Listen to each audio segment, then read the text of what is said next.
ఆర్ఆర్ఆర్ చిత్రంలో global star Ram Charan young tiger NTR పై ఏ రేంజ్లో డామినేషన్ చూపించారో అందరికీ తెలిసిన విషయమే.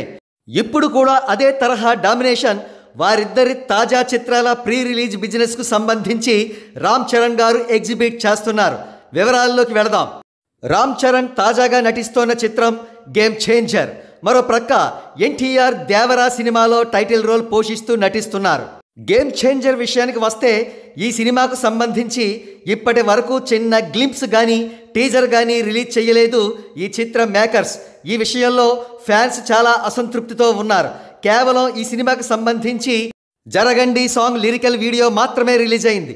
మరో ప్రక్క ఈ చిత్ర దర్శకుడు శంకర్ గొప్ప లెజెండరీ దర్శకుడు అయినప్పటికీ ప్రస్తుతం బాలీవుడ్ మార్కెట్కి సంబంధించి ఫేడెడ్ అవుట్ డైరెక్టర్గా పరిగణిస్తున్నారు. ఇన్ని ఆడ్స్ మధ్య రామ్ చరణ్ గేమ్ చేంజర్ చిత్రం థియేట్రికల్ రైట్స్ నార్త్ ఇండియాలో హిందీ వెర్షన్కు సంబంధించి 75 కోట్ల రూపాయలకు ప్రముఖ డిస్ట్రిబ్యూటర్ అనిల్ తడానీ కొనుక్కున్నాడు. ఇది రామ్ చరణ్ బాక్స్ ఆఫీస్ సత్తాకు నిదర్శనంగా ట్రేడ్ నిపుణులు పేర్కొంటున్నారు. మరో ప్రక్క ఎన్టీఆర్ దేవరా హిందీ రైట్స్ కూడా సేమ్ డిస్ట్రిబ్యూటర్ 45 కోట్ల రూపాయలకు కొనుగోలు చేశాడు.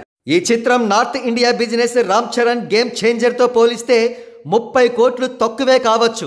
కానీ ఎన్టీఆర్ పాయింట్ ఆఫ్ వ్యూలో చూస్తే మాత్రం ఇది చాలా ఎక్కువ.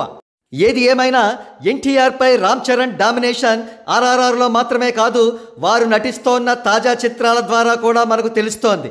కాగా దేవరా మరియు గేమ్ చేంజర్ చిత్రాల మిగిలిన ఏరియాల ప్రీ రిలీజ్ బిజినెస్ వివరాలు, డిజిటల్ రైట్స్ వివరాలు ఇంకా తెలియవలసి ఉంది.